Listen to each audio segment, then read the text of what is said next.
Bom, turma, esse vídeo então é sobre tabela de espalhamento. Vocês podem ver como hash table e falar também sobre o algoritmo, hash, os tipos, as possibilidades e as necessidades. Então imagina a seguinte situação. Você tem uma série de dados, podem ser valores de tipos primitivos, podem ser objetos, enfim, não importa. Mas que você precisa armazenar isso de alguma forma. Em memória, por exemplo. Você pode pensar, por exemplo, num vetor para fazer esse armazenamento? Pode. Qual que é a vantagem do vetor? A vantagem do vetor é que você tem o endereçamento de cada posição dele de maneira explícita. Por mais que ele seja estático, você tem controle ao endereçamento dele. E você vai usar isso para armazenar os seus dados. Então você vai criar alguma forma de vincular o dado que você tem ao índice do vetor. Legal.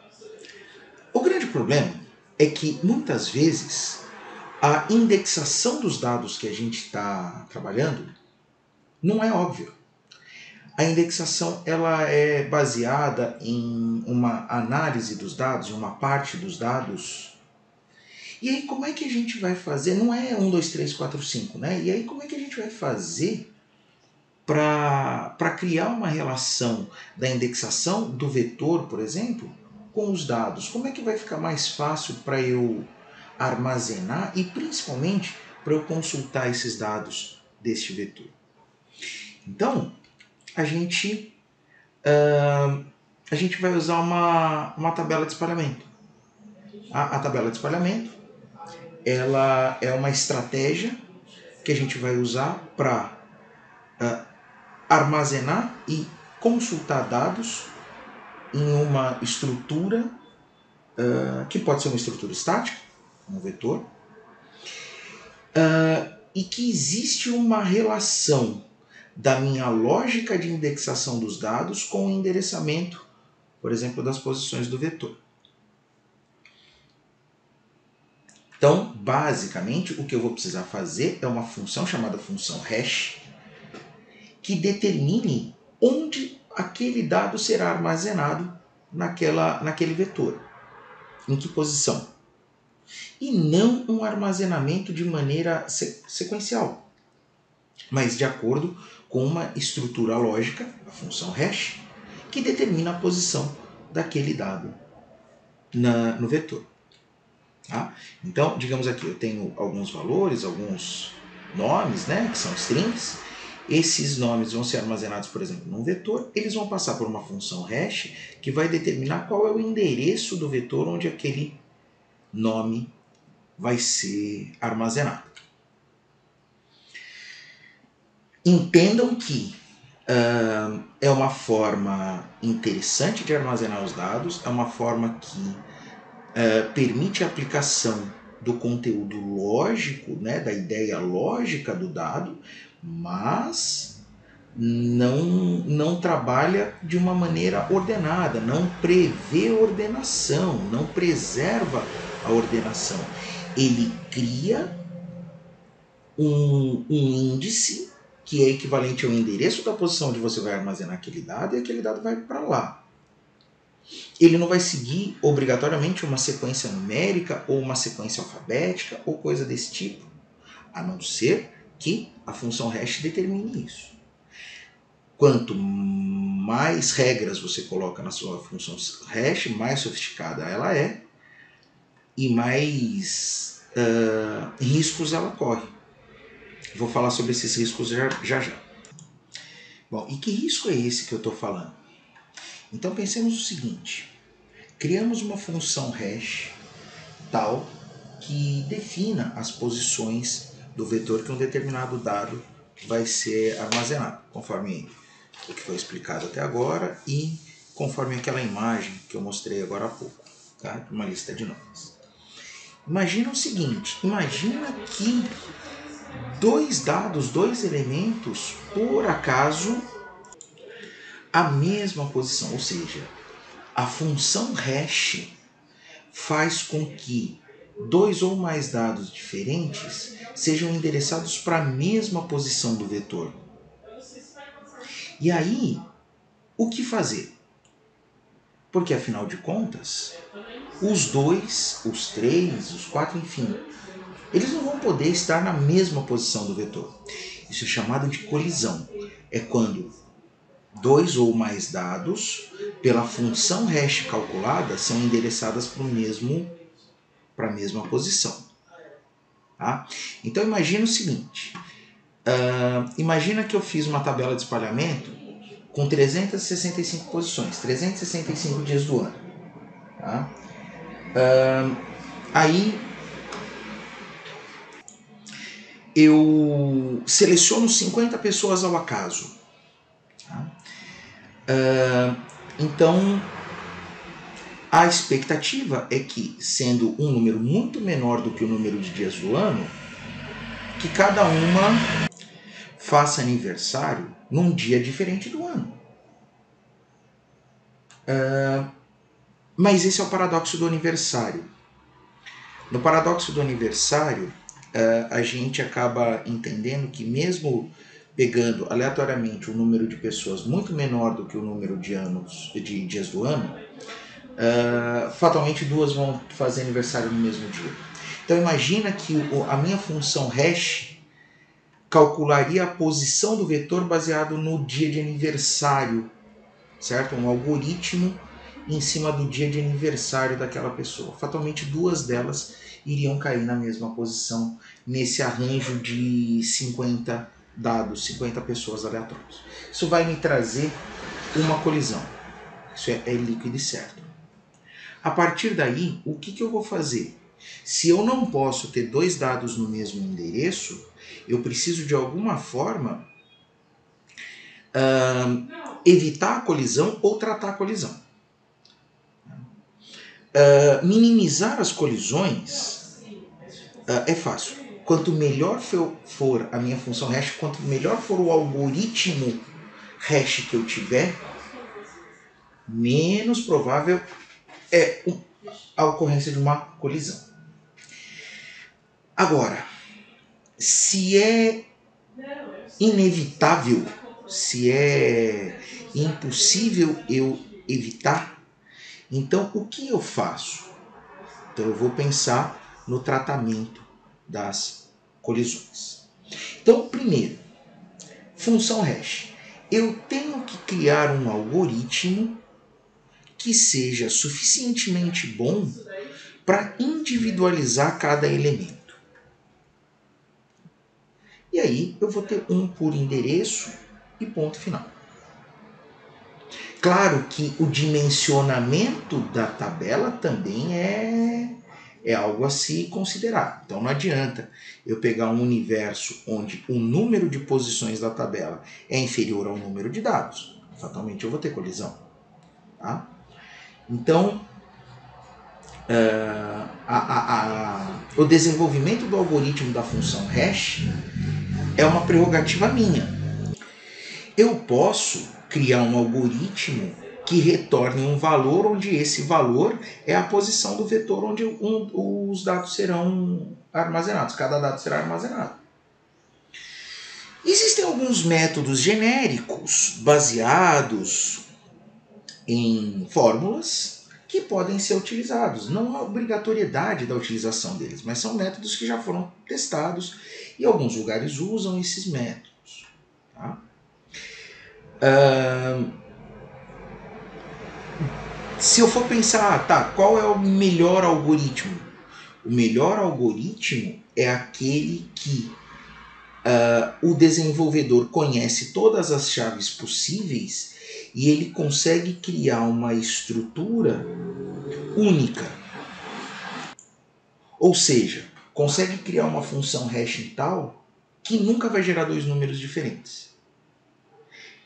Portanto, não vai ter colisão. É claro que esse é um universo perfeito e é muito raro disso acontecer. Só para que vocês entendam, eu não vou ficar focado nesses métodos genéricos, tá? Mas gostaria que vocês conhecessem. Por exemplo, o método da divisão. É um método bastante simples.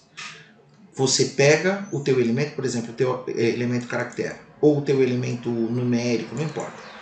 Você transforma ele em binários. Se for caractere, usando a tabela ASCII que a gente já viu lá no primeiro semestre. Se for numérico, aquela conversão que a gente também já viu.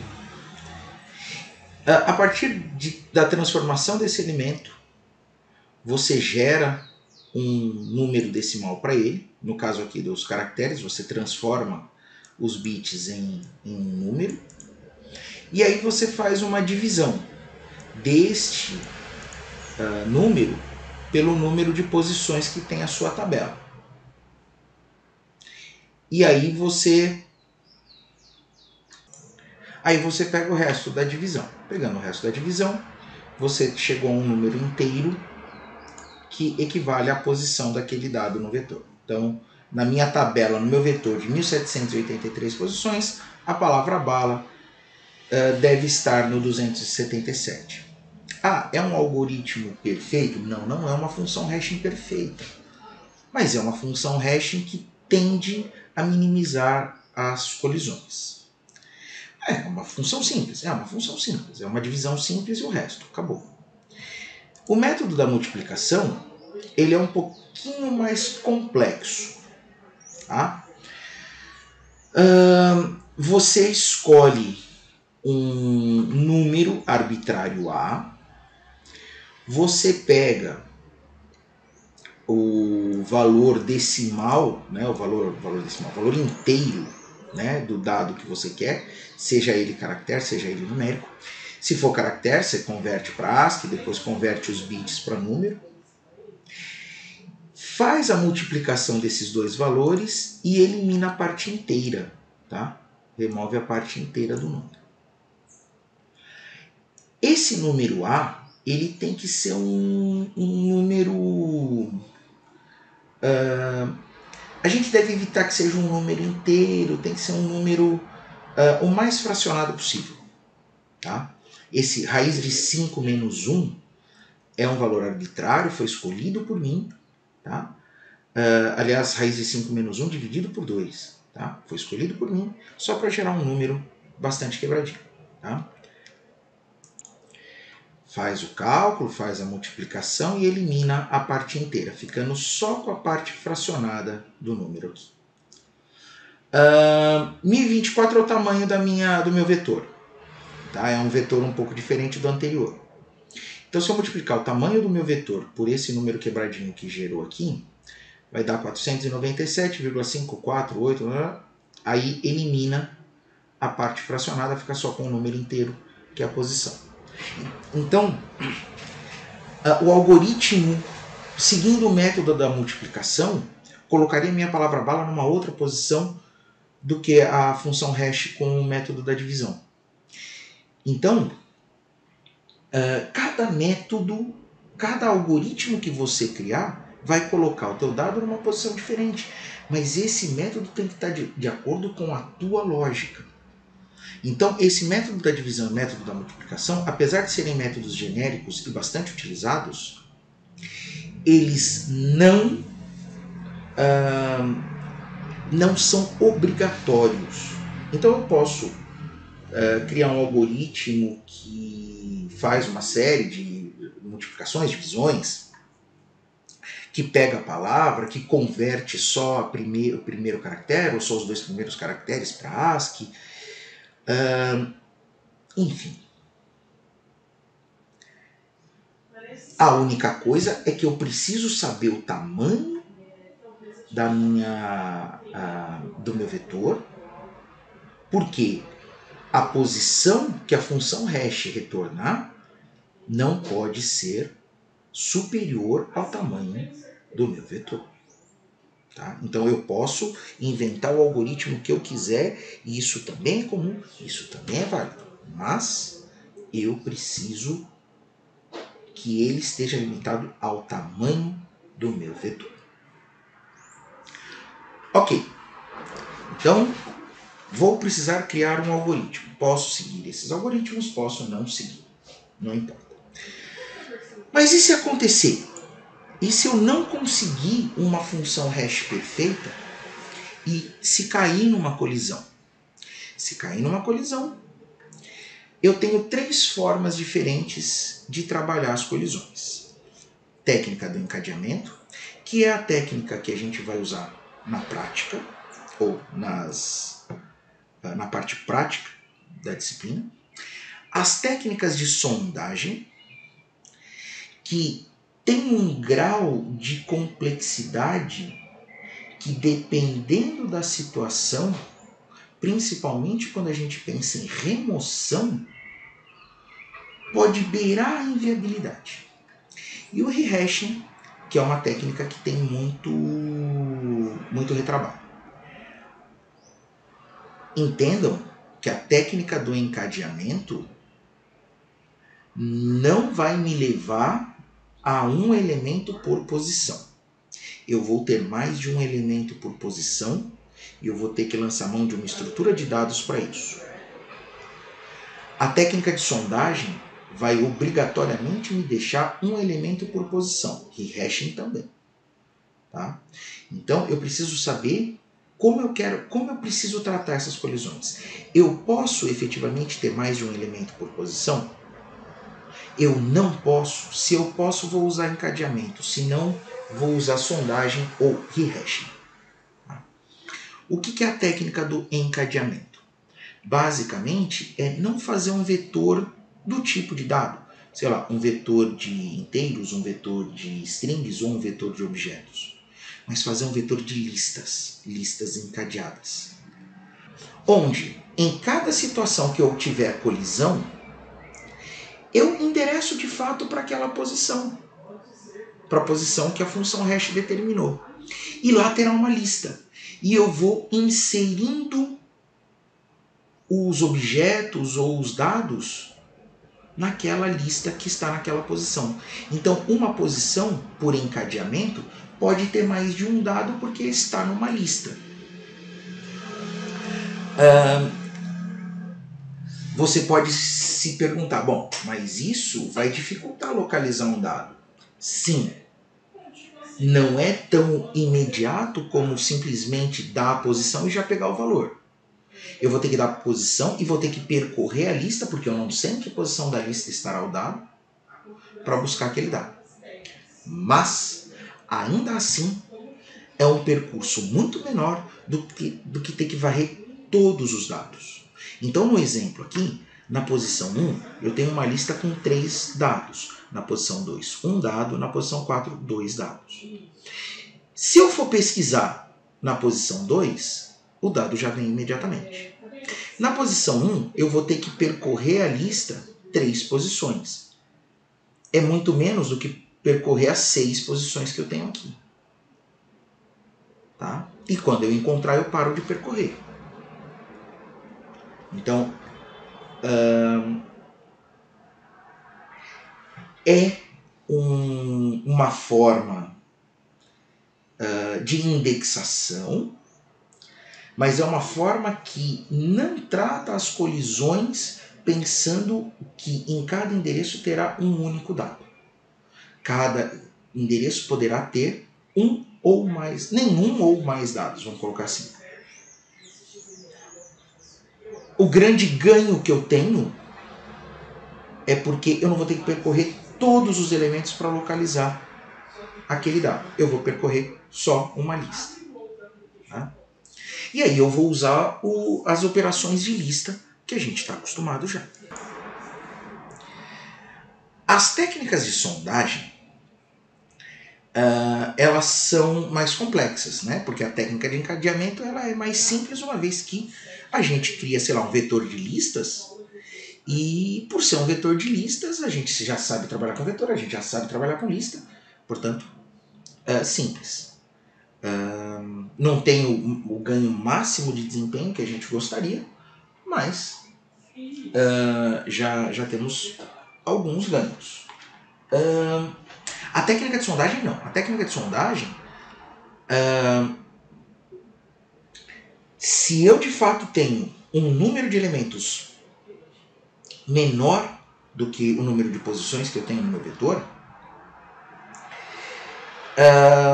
eu vou procurar um endereço livre caso haja colisão. Esse é o caso. Tá? Existem 3 formas diferentes de fazer isso. Sondagem linear, quadrática ou hash duplo. Mas todas elas têm o mesmo princípio. Tá? A sondagem linear, basicamente, é você percorrer o vetor. Então pensa assim, houve colisão, 2 elementos na mesma posição. Não pode. Vai para a próxima posição do vetor.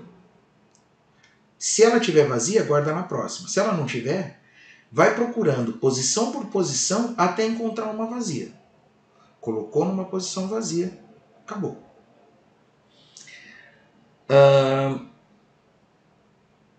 O que pode acontecer é que é o seguinte. Mas eu estou colocando num lugar, não é exatamente aleatório, mas não é exatamente o endereço que a função hash determinou. E essa posição pode ser determinada pela função hash de um outro dado. E aí vai ter colisão de novo. E aí havia uma posição livre para aquele dado, mas ele foi ocupado por uma colisão anterior. Então ele vai ter que ser deslocado. Então, basicamente a sondagem linear, digamos que eu tenho 2 dados cuja função hash dá o mesmo endereço. Então esse cara que veio primeiro, armazenei ele aqui na posição, digamos que seja um objeto, ou enfim, um string, um CSV, sei lá. Esse aqui que veio depois, no mesmo endereço. Então percorro ele procurando um endereço vazio, que era o próximo. Eu guardo ele no próximo. A grande questão é que pode ter um elemento cuja função hash aponte para 874. E eu vou ter que procurar uma outra posição vazia que não corresponde a ele, que é esse aglomeramento aí. A sondagem quadrática, basicamente, é aplicar uma nova função quando você encontra uma colisão. Então você cria uma função de segundo grau, né? Temos aí então uma aplicação para uma função de segundo grau. Então não é o próximo, não é ir procurando um próximo endereço. Então existe uma função matemática baseada numa função de segundo grau que vai me gerar um novo endereço, um segundo endereço ou eventualmente um terceiro endereço hash para posicionar o meu dado.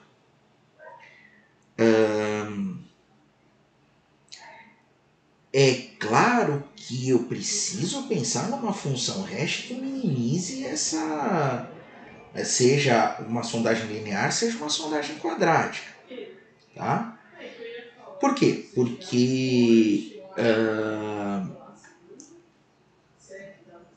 assim como na sondagem linear, a sondagem quadrática ela vai apontar para um outro endereço que não é o endereço original daquele dado, que a função hash calcularia imediatamente para aquele dado, e pode ter um dado que seria endereçado para aquela posição e ela está ocupada por um dado que não deveria estar ali.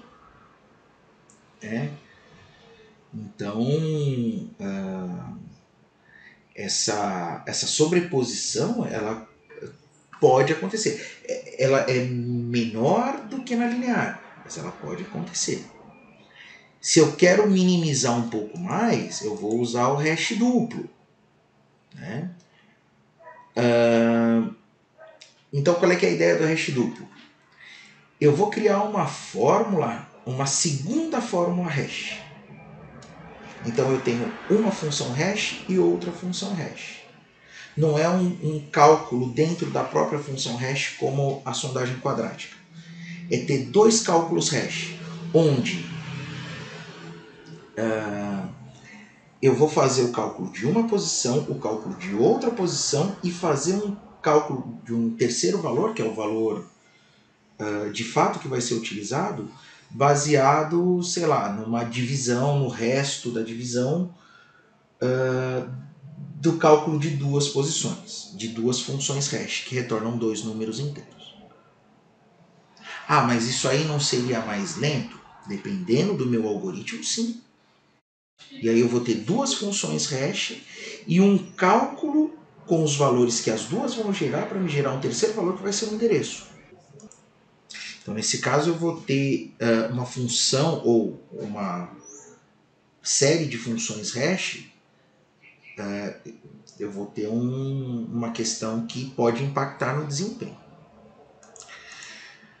O rehash, a gente vai ter que fazer o rehash mesmo quando a gente usa outras técnicas, mesmo quando a gente usa uma técnica de sondagem linear, por exemplo. Tá? Quando você está com a tabela quase cheia, o vetor quase cheio, fica difícil de achar uma posição vazia e os valores que lá estão basicamente já não correspondem mais àquilo que a função hash calculou. Né? Ou ele foi numa sondagem linear ou numa sondagem quadrática colocado ali. Então você vai vasculhar cada um dos valores e vai tentar aplicar os valores para as posições corretas dele.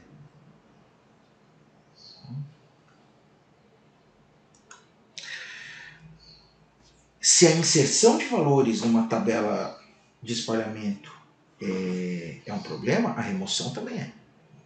Porque a colisão não vai aparecer só na inserção, mas a colisão vai aparecer na remoção, na consulta. Por quê? Porque quando eu tenho um encadeamento, por exemplo, é simples. Então, apesar das limitações da técnica de encadeamento, ela tem a sua recomendação porque, basicamente, eu quero tirar um elemento de uma posição, é tirar um elemento da lista. Operação que a gente já fez aí bastante com listas puras. Tá? Remove da posição, a gente já sabe fazer isso tranquilo. Agora, quando é usada uma técnica de sondagem, por exemplo, muitas vezes o código hash que me localizaria o dado não equivale àquele dado e eu vou ter que procurar. Se for uma sondagem linear, eu vou ter que procurar posição a posição. Se for uma sondagem quadrática, eu vou ter que procurar a partir da função de segundo grau. Ou das n funções de segundo grau que foram aplicadas para achar uma posição vazia.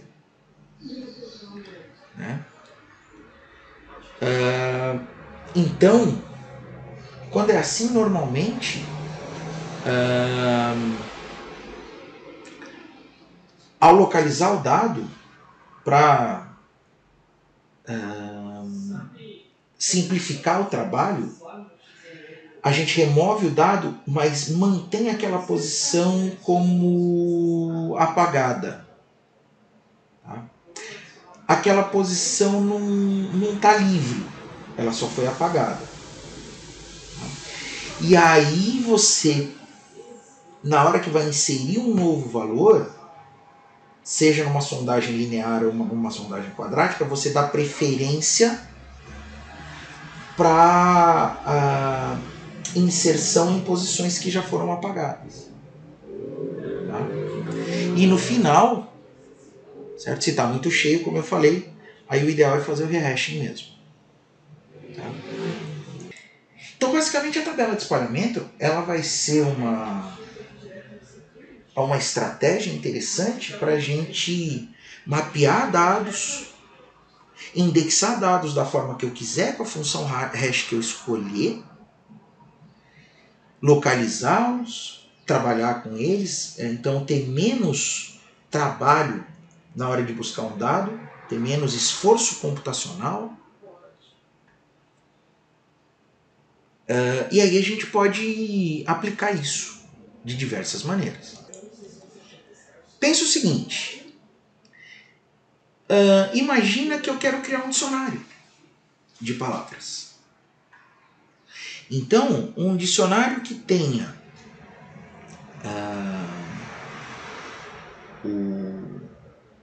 o verbete e o seu significado, por exemplo.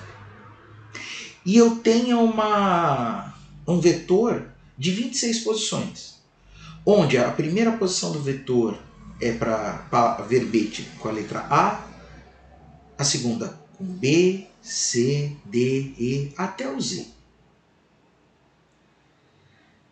Então eu já consigo pensar que se eu for colocar mais do que 26 palavras, eu vou ter que usar a técnica de encadeamento.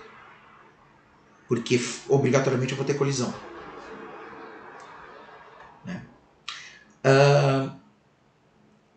Aqui diz o seguinte: criar uma função hash baseada no primeiro caractere do verbete. Então, a indexação vai ser baseada no primeiro caractere. Então, palavras começadas com a letra A vão para a primeira posição, com a letra B com a segunda posição. Então, fatalmente, por ser uma técnica de encadeamento, eu vou ter um vetor de 26 listas. E aí eu posso adicionar, buscar, remover palavras e até listar palavras nas listas. Né? E como é que eu faço isso? Então vamos lá. Eu vou criar aqui um projeto Java, chamar de dicionário hash.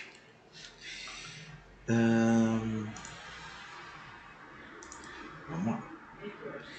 Então, eu vou fazer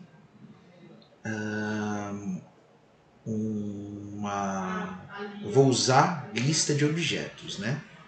Então eu vou colocar aqui uma pasta, né, que eu vou chamar de lib, e vou copiar a lista de objetos para cá. Aqui, né? Vou adicionar a lista no build path, não vou perder muito tempo com isso, porque é algo que a gente já fez em diversos exercícios aí, tá? Bom, agora eu vou criar um objeto, eu vou fazer um vetor de objetos. Na verdade, eu vou fazer um vetor de lista e uma lista de objetos. Até por uma característica que eu quero mostrar, tá bom? Então eu vou criar o modelo ou a entidade, sei lá, dê o nome que quiser, que eu vou chamar de palavra. Palavra, ela vai ter um verbete e um significado. Tá? Então, verbete e um significado. Eu ainda não estou pensando em encapsulamento, tá? Não é o meu foco agora. Então, vou deixá-los públicos. Vou ter acesso direto, mas tudo bem. Vou fazer o toString. Vou deixar um toString bonitinho. Vou colocar assim. Ao invés de deixar assim, porque talvez eu crie um significado talvez um pouco maior. Então eu vou deixar assim, vou criar uma quebra de linha aqui. Mas aí eu vou criar uma quebra de linha aqui. Assim. E aí não precisa aqui desse colchete. Tá? Eu vou deixar dessa forma para ficar legalzinho de ver. Mas agora eu vou gerar outra coisa que está descrita aqui, ó, hashcode equals. Deixa eu gerar desse jeito, não importa. O equals eu não vou mexer. O equals é a operação que compara dois objetos. Não vou mexer. Mas dá uma olhada nesse cara aqui, ó, hashcode. Aqui eu vou colocar a função hash que eu quero.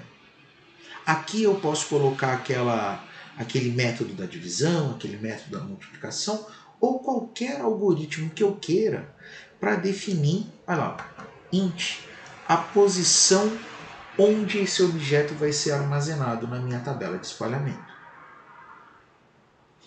Ele me dá aqui, ele tem um cálculo dele e tal, todo bonitinho, mas eu vou usar o meu. Ah, poderia usar o dele? Poderia. Vai estar de acordo com o meu vetor? Provavelmente não. Então, lá no enunciado dizia que eu tinha que organizar, eu tinha que endereçar. Então, se o verbete começasse com A, tinha que estar na primeira posição do vetor, na posição 0. Se começasse com B, na posição 1 e assim por diante. Bom, como o verbete é um string, eu posso fazer assim, ó. Verbete, ponto. Lá no enunciado falou que eu tinha que tratar o fato de eventualmente serem letras maiúsculas e minúsculas, uniformizar isso. Então, eu vou deixar tudo em letra minúscula. Então, eu vou colocar verbete, ponto, to lowercase.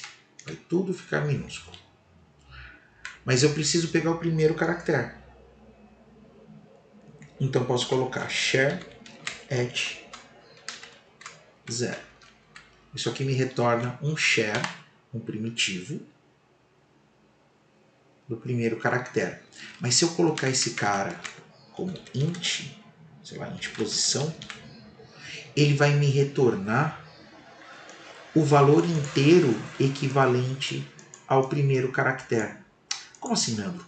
Digamos que eu tenha digitado, sei lá, abacate. Vou colocar com letra maiúscula. Abacate. Então, ele vai pegar esse A e vai colocar minúsculo, e todos os que tivessem maiúsculos aqui, ele colocaria minúsculo, vai pegar a primeira posição, o A, e no char at, ele pode me retornar o valor numérico equivalente à letra A. Então ele faz aquela comparação, aquela transformação em números binários, depois a conversão dos números binários para int. Por curiosidade, A é a posição, ele daria o número 97, B 98, C 99, D 100 e assim por diante. Só que o meu vetor não começa em 97, ele começa em 0. Então o que eu vou fazer? Eu vou fazer com que a minha posição seja igual a posição menos 97. Por que isso? Porque se for a letra A, esse cara vai para 0. Se for a letra B, ele vai para 1. C para 2, D para 3. Então é só eu retornar a posição. Como eu sei que eu vou criar um vetor de 26 posições de 0 a 25, isso aqui, se for a letra, se for uma palavra que começa com A, isso aqui vai dar 0. B vai dar 1, C vai dar 2, Y vai dar 24, Z vai dar 25. Então, eu não usei um algoritmo genérico. Eu criei um algoritmo sabendo do meu M, né? Sabendo do tamanho do meu vetor, sabendo que esse cara aqui vai retornar qualquer coisa entre 0 e 26. É isso que eu preciso. E não de 97 a 100, que não sei o que.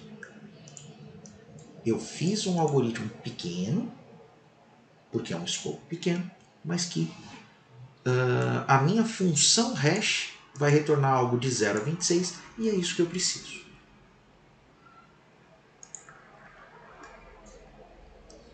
Lá no enunciado, ele fala que eu preciso inicializar um vetor, que vai ser a minha tabela de espalhamento baseado na técnica de encadeamento. Então vou fazer isso.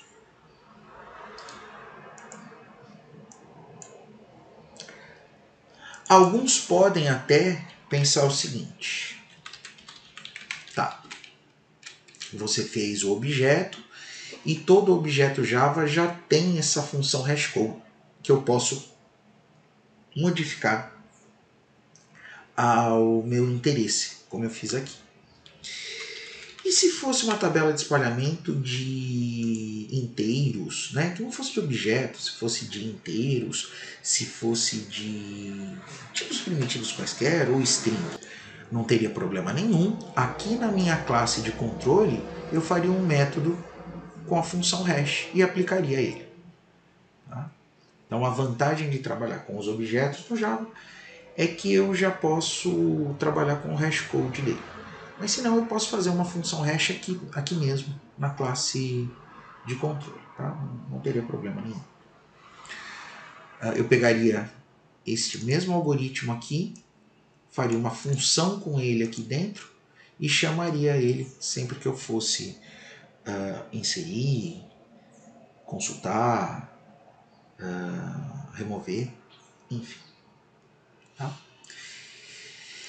Então, eu vou criar um vetor de listas. Então, eu tenho a minha lista. Eu vou criar um vetor de lista que eu vou chamar de tabela hash dicionário. E aí eu preciso inicializar, portanto, o meu dicionário. Então, vamos lá. Gerar construtor usando fields. Né? Mas não é exatamente assim não. Tá? Eu não preciso do this, porque eu não vou ter o parâmetro. Tá? Eu sei que essa minha tabela é um vetor de 26 posições. Só que eu preciso dar um new lista para cada posição. Se eu digo que ele é um vetor de listas, cada posição vai ficar nua até que eu dê um new lista. Então eu vou ter que inicializar de fato o dicionário. Ou, vamos colocar assim, inicializar tabela hash. Vou criar uma função privada aqui. Inicializa. Como é que eu inicializo? Bom, isso aí é o mesmo esquema desde que vocês estudam algoritmos. Então vou pegar o tamanho do vetor, né? vet é tabela ponto len. Já expliquei o porquê fazer dessa forma, né? E não colocar na cabeça do for.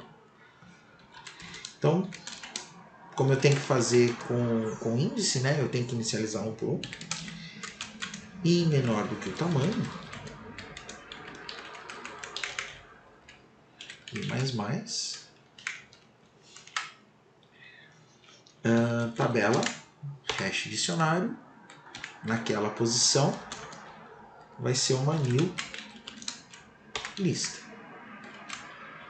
Então eu preciso dar um new para cada posição. Se fosse um vetor de 1000 posições, tem que dar um new para cada posição. Se fosse 1.000.000, um new para cada posição.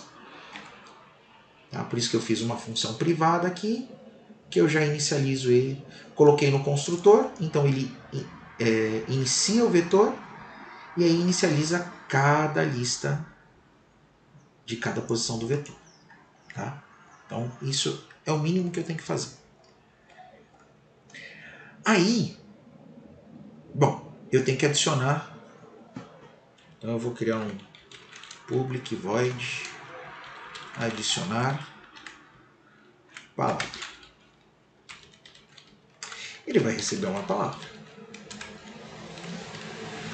Tá? E beleza. Importa, né? E vida que segue. Tá, em que posição do vetor eu vou colocar? Simples. Palavra.hashcode. Int posição. Palavra.hashcode. Então ele vai pegar a palavra, vai vir aqui, vai ver qual é a posição, vai retornar para mim. E aí eu, lá na minha tabela hash,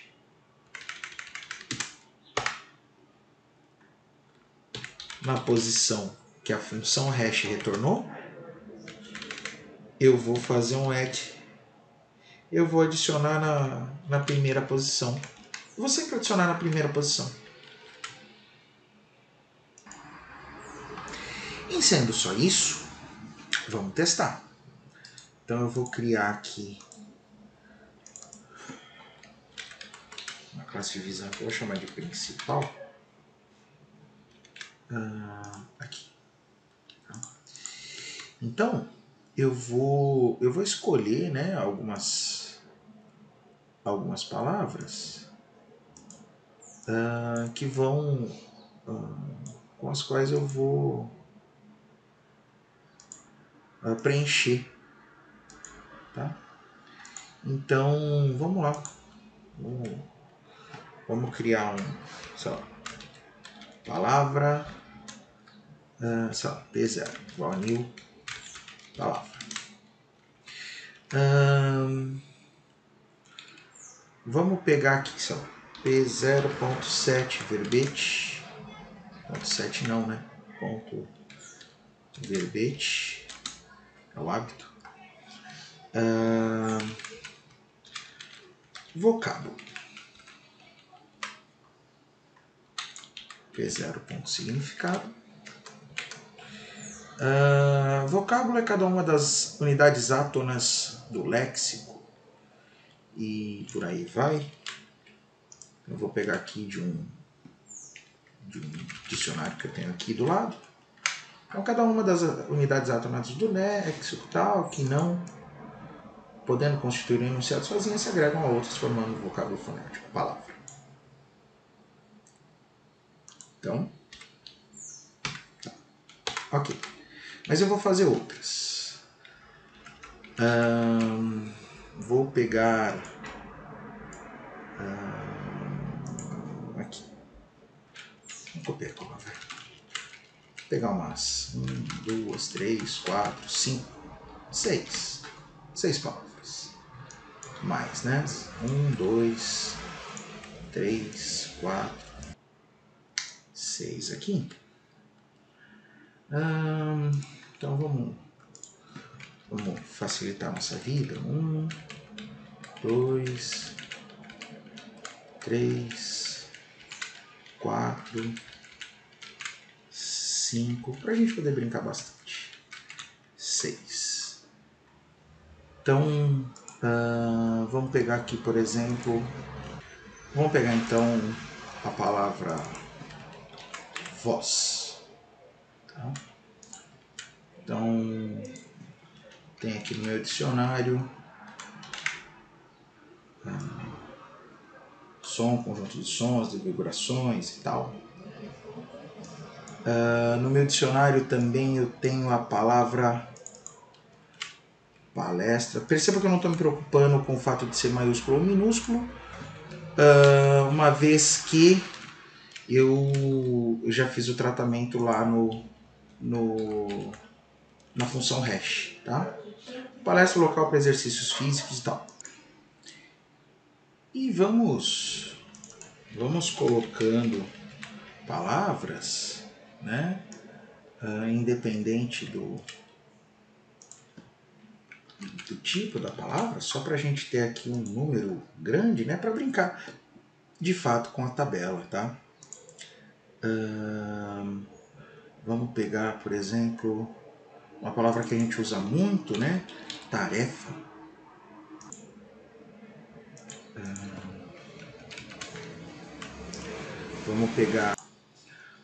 Vamos usar aqui, por exemplo, peculiar. E, por fim, vamos pegar mais uma. Vou pegar aqui fato. Tá bom. Temos aqui, agora já podemos brincar. Então, eu vou entrar em modo de depuração aqui, em debug, só para a gente ir enxergando, tá? Então, eu vou criar aqui um dicionário dic igual a new dicionário. E aí eu vou fazer um dic ponto adicionar palavra.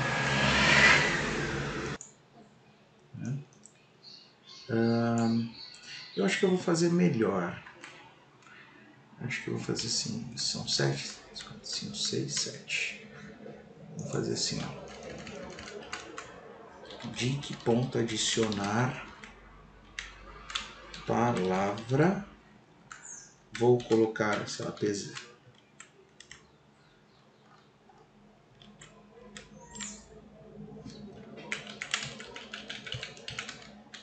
P0. Não, pessoal, P, tudo bem?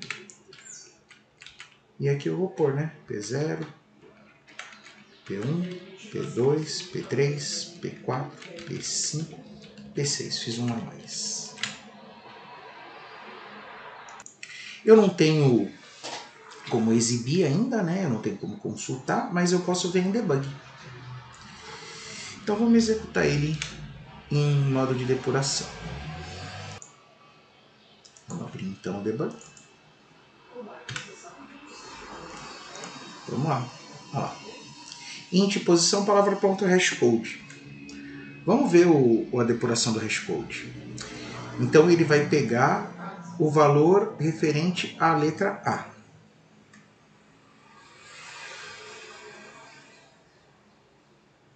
Ah, não é a letra A, né? Que palavra que é? Vocábulo. Então é referente à letra V.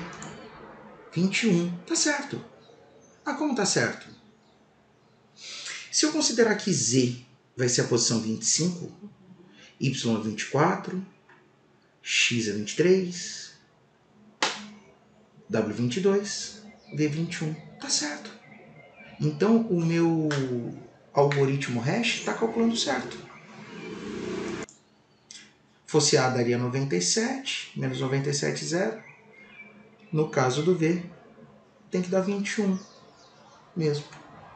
Vamos seguir. Então ele vai adicionar na tabela hash na posição 21.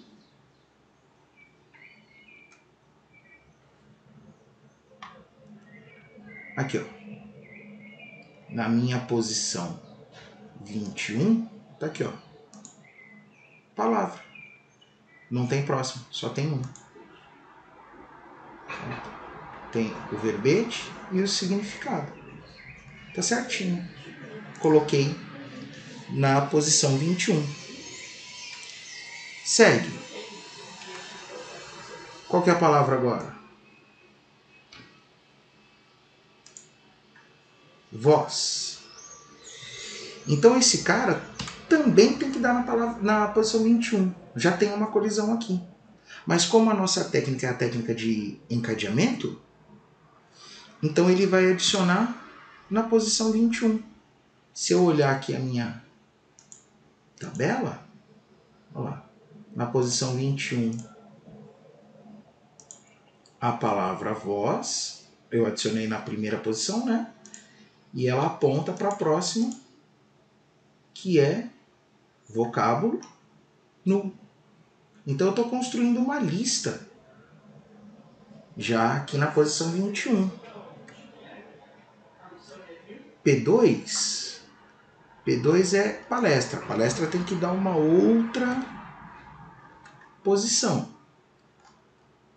15. Então se eu olhar agora na posição 15, eu tenho uma lista aqui também de um elemento só. Palestra. P3, teclado. Teclado vai dar a posição 19. Então eu vou adicionar. Olha lá, na lista da posição 19 agora tem teclado. Tarefa. Tarefa tem que dar o mesmo do teclado, 19. Então na hora que eu insiro, olha lá. Tarefa, o próximo, teclado. Então já tem uma lista aqui também. Próximo. Peculiar. Peculiar, 15. Eu tenho alguma coisa no 15? Tem palavra. Eu não tenho como garantir ordem, tá? Isso eu falei lá no começo. Mas eu tenho listas pequenas para cada verbete aqui. Então é mais fácil de procurar. Quando eu quiser procurar uma palavra, é mais fácil. A última é fato. Fato caiu na posição 5. Na posição 5, eu não tenho nada. Então eu vou adicionar. Ó, agora colocou na primeira posição da lista. Olha que bonitinho. Então, agora, na posição 5, eu tenho uma lista inicializada. Na posição 15, eu tenho uma lista com 2 valores. Na posição 19, eu tenho uma lista com 2 valores. Tarefa teclado. Na posição 21, eu tenho voz, vocábulo. Beleza. Tem uma tabela de espalhamento funcional pela parte da adição. Consultar, remover, listar, aí eu vou ter uma certa dificuldade. Nada que seja muito complexo, mas vou ter que dar um jeito, tá? Então, vamos lá. Vamos começar por buscar. Então, eu digito a palavra e ele me mostra, por exemplo, ele me mostra o significado. Então, vamos lá. Vamos...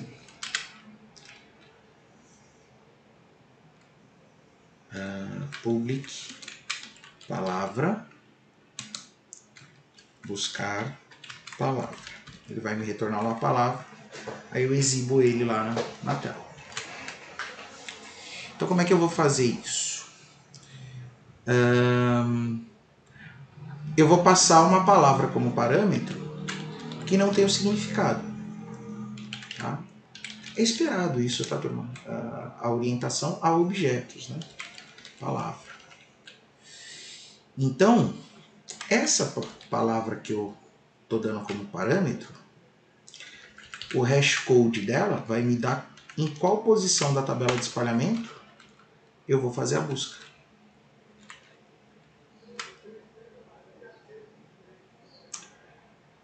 Tem uma lista lá, então vou pegar a lista que tá, tem um hábito de chamar tudo de vet, tabela hash dicionário. Naquela posição tem uma lista e eu quero saber o tamanho dessa lista. É o tamanho da lista. Se for 0, não tem nem o que fazer. Tá? Então eu vou percorrer a minha lista pegando posição a posição e comparando. Ver se existe essa palavra cadastrada naquela lista. Então, for int igual a 0 e menor do que o tamanho da lista. E mais. Então, para cada posição da lista aqui, né, eu vou fazer um vet dicionário. Vet dicionário, meu Deus do céu. Tabela hash dicionário.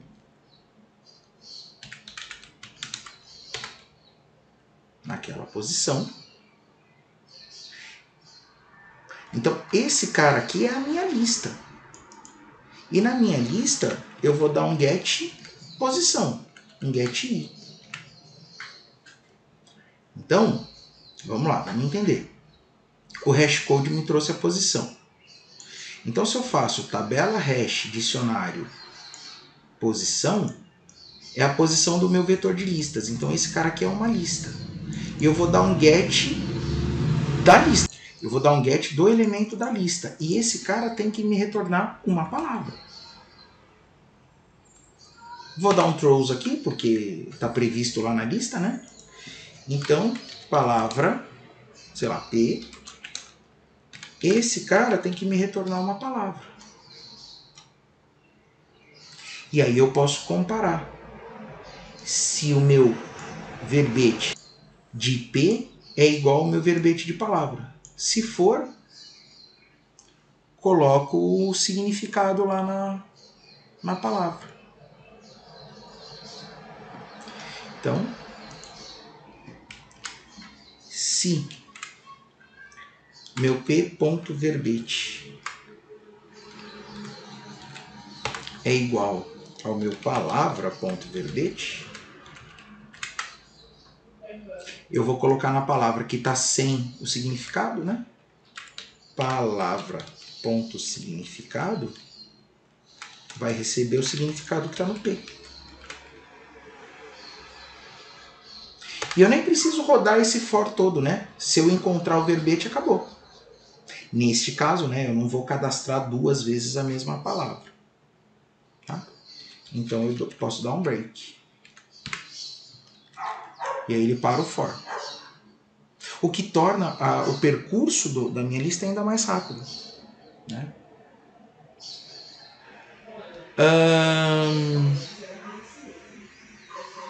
Eu até posso,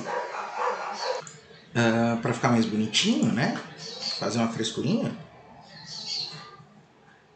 Se palavra.significado continuar nulo, se ele continuar nulo, eu arremesso um new exception, dizendo verbete não cadastrado ou não encontrado. Pode ser. E aí eu dou um return palavra. Então, se eu achar vai ter um significado, eu vou retornar ele. Se não, eu vou adicionar, eu vou disparar um exception dizendo que não está cadastrado, não foi encontrado. Vamos lá, vamos salvar e vamos fazer o teste aqui, vamos depurar aqui.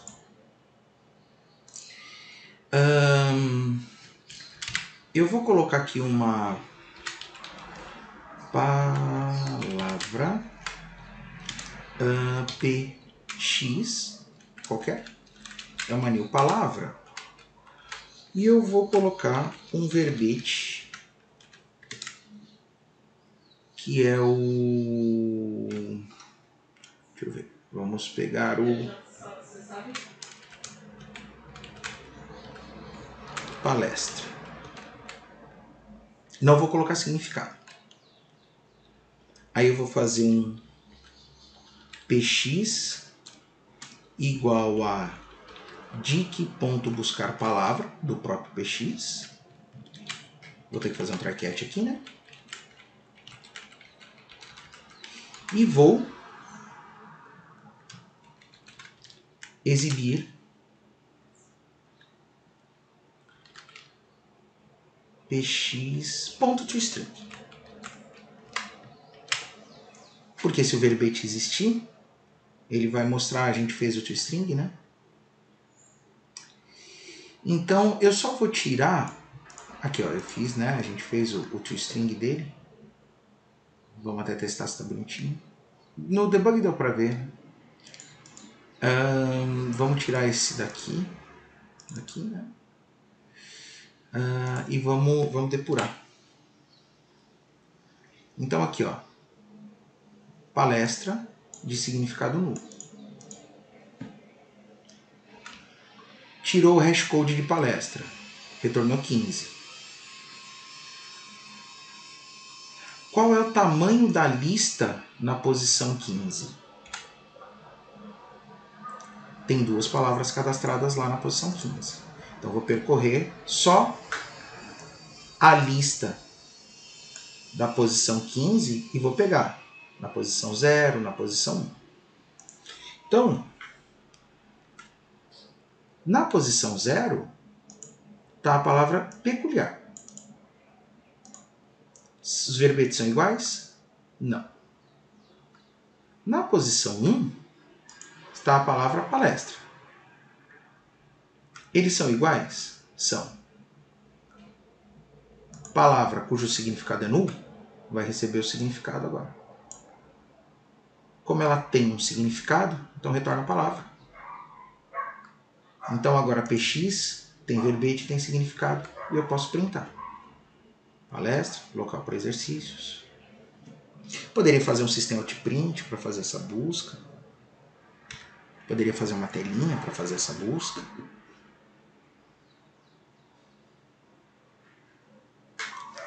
Tá?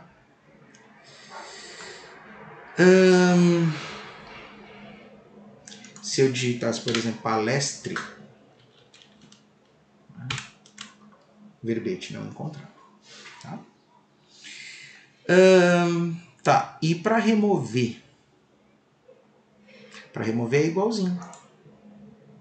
A única coisa é que, se ele encontrar o verbete, ao invés de passar o significado para a palavra de parâmetro, ele vai remover a posição do i aqui. Então, vamos fazer um public void remove palavra. Ele vai receber uma palavra. O objeto pode não estar completo, ele pode ter atributos nulos, mas isso não importa. Eu preciso saber em qual lista, né, em qual posição, e preciso saber o tamanho para poder percorrer. Então, vou copiar aqui e colar. E para cada elemento da minha lista, eu vou fazer então. Vou pegar a posição, a mesma coisa. Vou pegar a posição. Né? Vou fazer o throws.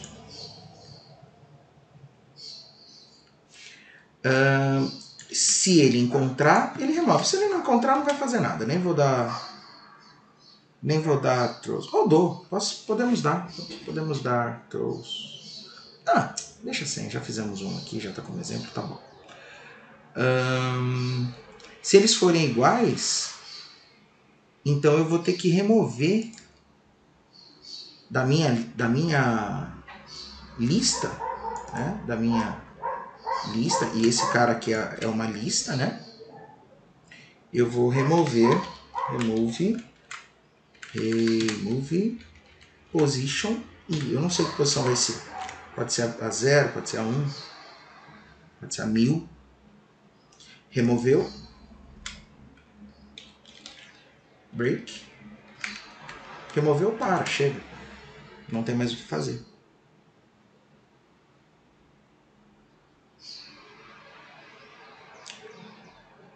Então, por exemplo,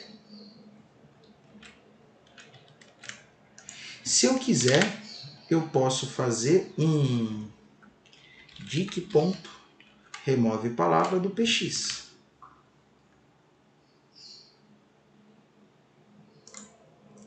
Tirar o breakpoint daqui, vou pôr um breakpoint aqui. Vamos executar. Ó, ele achou, então existe palestra. De novo. Qual a posição? Posição 15, está aqui. Qual é o tamanho da lista? Ele tem 2 palavras cadastradas. Então agora vamos procurar. Na posição 0 da lista, e a gente pode até olhar aqui, que é a palavra peculiar. Então tá certo, é peculiar. Não é palestra. Na segunda posição, né, na posição 1, ele vai remover. Dá para eu ver aqui, ó, na minha estrutura de lista. Aqui, ó. Ele fez aquele reapontamento, tudo aquilo que a gente já viu na aula de lista. E chega, era o último, mas para. Então agora, na minha tabela de espalhamento, na posição 15, na lista da posição 15 do meu vetor de 26 posições, de 0 a 25, eu já não tenho mais a palavra palestra. Por fim, estava pedido lá no enunciado que listasse todos os verbetes, né, de uma determinada letra. Então, posso fazer isso também. Podemos listar, podemos fazer um public void lista por caractere. Eu vou escolher o caractere, caractere,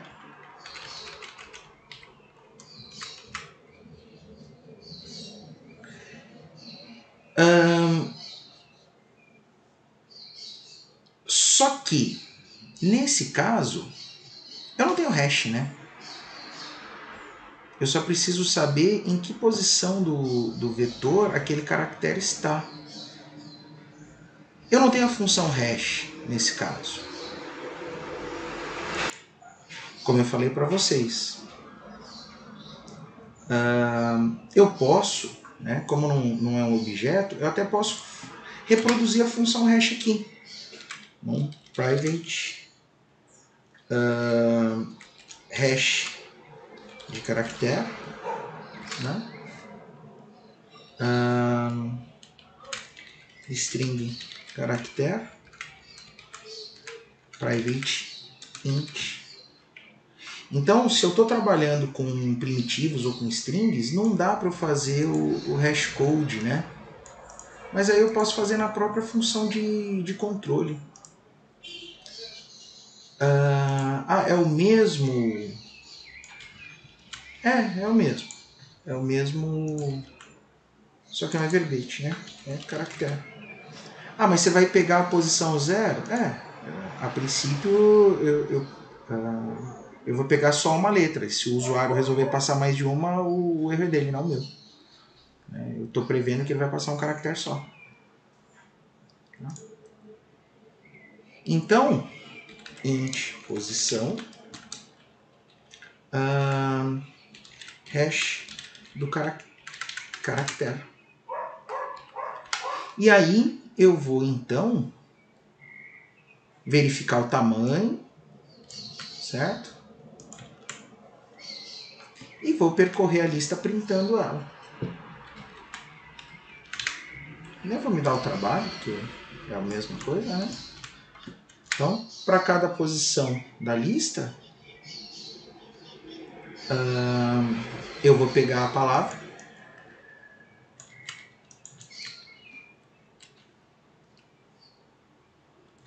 tem que pull throws,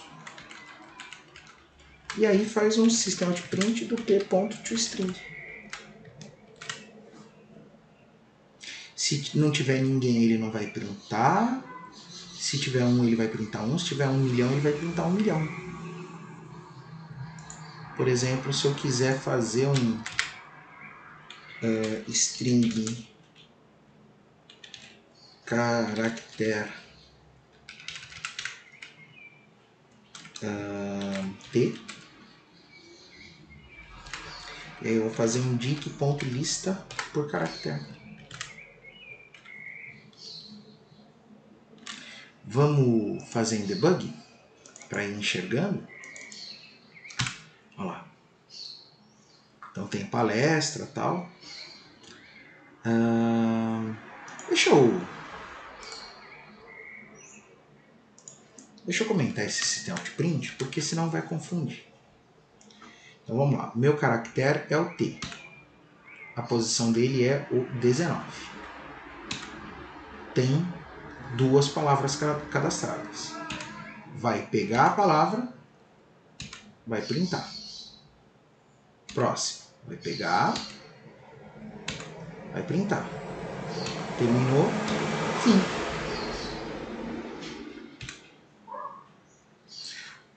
Turma, usando as características de lista, a gente consegue criar uma tabela de espalhamento com uma função própria, hash, mesmo que a minha regra me traga um número de elementos que pode ser superior ao número de endereços da tabela, eu uso a técnica de espalhamento com listas e eu posso fazer uma organização mais performática, de busca, de inserção e etc.